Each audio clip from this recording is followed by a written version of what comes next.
서원에 관한 말씀입니다. 서원이 무엇입니까? 서원은 인간이 하나님께 하는 약속을 말하죠. 대체로 이런 형식입니다. 하나님께 인간이 구하는 것이 있습니다.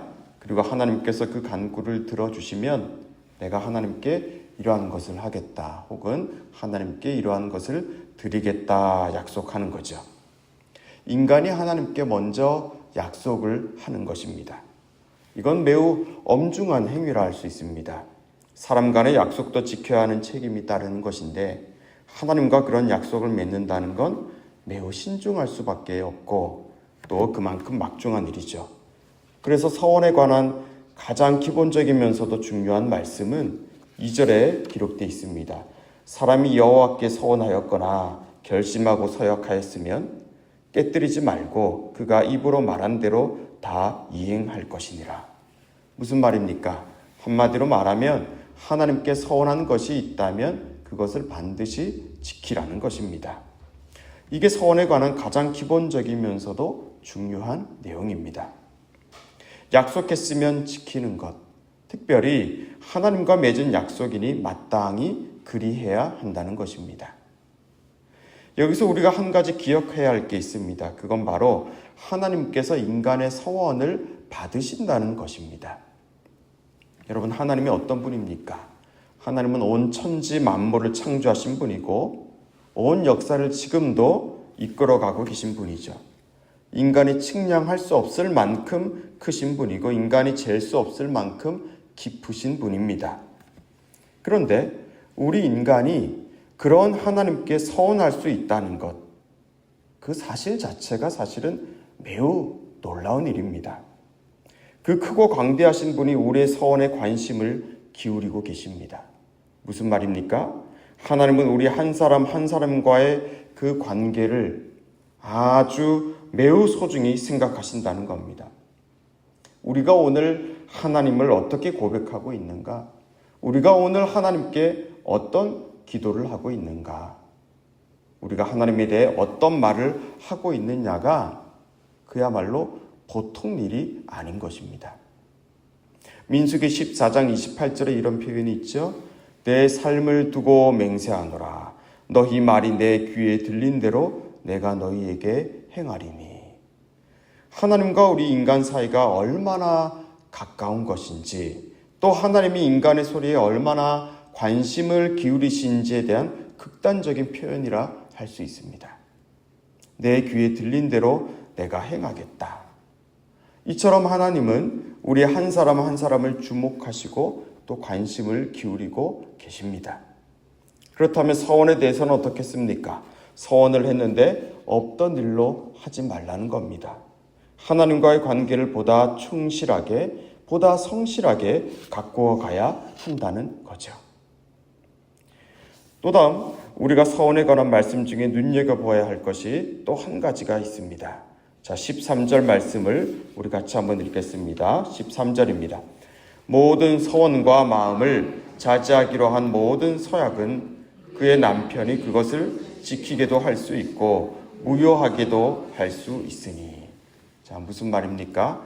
아내가 서원을 했습니다. 그런데 남편이 듣기에 그 서원의 내용이 성급하거나 적절하지 못하다 판단하면 그 서원을 물릴 수도 있다는 겁니다.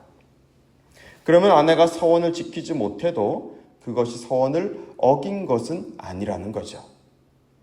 5절 말씀도 그와 비슷하죠.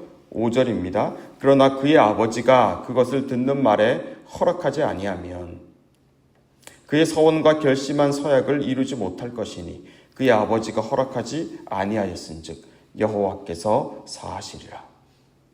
딸이 서원을 했는데 아버지가 보기에 그 내용이 적절치가 않으면 서원 자체를 지키지 않아도 상관이 없다는 말씀입니다. 지금 우리의 관점으로 보면 가부장적이고 남성 위주의 의식이 깔려 있다는 점을 부정할 수 없습니다. 그러나 우리가 여기서 발견하는 중요한 점은 서원이 아무리 하나님과 한 개인 사이의 약속이라 하더라도 여기에는 공동체적인 관심이 필요하다는 점입니다. 사실 신앙은 개인적인 결단에 속한 것이기도 하지만 그 결단은 결국 공동체에도 영향을 줍니다.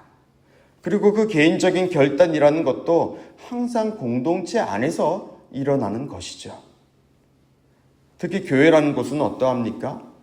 교회의 정의가 무엇입니까? 교회, 에클레시아라는 이 말은 밖으로 부름을 받은 사람들이라는 뜻이죠. 누가 불러낸 겁니까? 하나님입니다. 하나님이 택하여 각자의 세계 안에 있던 이 사람들 한 사람 한 사람들을 하나님이 불러내신 겁니다. 그게 교회의 의미입니다. 네, 우리도 마찬가지입니다. 우리 모두가 이 하나님의 부름을 받고 있는 사람들이죠. 제각각 다 다른 형편 속에 있고 각각 주신 은사가 또 다르지만 우리 모두 다 예수 그리스도가 가신 그 길을 따라 가고 있는 사람들입니다. 그리고 교회는 그리스도의 몸이고 또 각 성도들은 그 몸의 지체라고 하지 않습니까? 다 다르지만 결코 분리되어 있지 않다는 것입니다. 그래서 어느 한 지체에 문제가 생기면 결국 다른 지체에게도 문제가 생깁니다. 그리스도 안에서 다 연결되어 있기 때문이죠. 서원에 대해 남편이 아내에게 또 아버지가 딸에게 책임을 갖고 있다는 것은 무엇을 말해줍니까? 서로 짐을 나누어 져야 한다는 것입니다. 그리하여 그리스도의 법을 성취하라는 것이죠. 언젠가부터 이 사회뿐 아니라 심지어 신앙 공동체도 서로 짐을 지는 것을 어려워합니다. 서로의 안부를 묻고 서로를 위해서 기도하는 것을 무례한 일로 취급합니다. 물론 상대를 존중하는 차원에서의 거리는 필요합니다. 하지만 형제가 실족하고 또 형제가 어찌할 바를 모를 때 우리는 침묵할 수 없습니다. 그리스도께서 우리를 받으신 것처럼 우리 역시 서로 받는 일에, 서로 받아주는 그 일에 신속해야 합니다. 이 서원에 대한 말씀은 결국 가장 개인적이면서도 공동체적인 가르침을 우리에게 줍니다. 하나님께서 우리 한 사람 한 사람을 소중히 여기는 것만큼 우리가 서로를 귀하게 여기며 기회 있는 대로 서로에게 도움의 손길을 펴는 것, 그것을 하나님은 우리에게 말씀하고 계십니다. 우리 교회가 또 우리의 삶의 자리가 그와 같은 사랑과 나눔의 자리가 되기를 바랍니다. 주님 앞에 성실하십시오. 그리고 같은 믿음의 길을 걸어가고 있는 이들을 사랑하십시오. 이것이 오늘 우리 믿음의 공동체에 속하여 있는 우리 모두가 기억하고 따라야 할 하나님의 말씀입니다. 기도하겠습니다.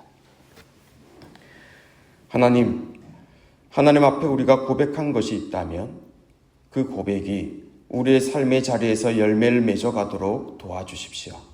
우리의 고백, 우리의 약속, 우리의 선포가 값싼 것이 되지 않도록 우리를 깨어있게 해주십시오. 또한 주님 말씀하셨듯이 서로의 짐을 나누어 질 수 있는 성숙한 믿음을 더하여 주십시오. 우리 당산동교회가 주님이 가르쳐 주신 사랑, 주님이 보여주신 사랑, 또 죽어가던 나를 살리신 주님의 사랑을 전하는 공동체가 되게 하여 주십시오. 그리하여 그리스도의 법을 성취하는 교회가 되게 하여 주십시오. 오늘 수요 예배 중에 주님 친히 찾아와 우리의 예배를 받아주시고 우리의 어두운 심령에 주님의 생명의 밝은 빛을 비춰 주시기를 원합니다. 또 수요 전도팀 중에 주님께서 친히 함께하여 주셔서 만나는 모든 이들에게 우리가 무슨 말을 해야 할지 성령의 지혜를, 성령의 권능을 주님께서 허락하여 주셔서 우리와 대화를 나누는 이들이 하나님 아버지의 그리스도의 향기가, 그리스도의 생명이 우리 교회 공동체를 통하여 잘 전달될 수 있도록 하나님께서 함께하여 주시옵소서. 감사하며 우리 주 예수님 이름으로 기도합니다. 아멘.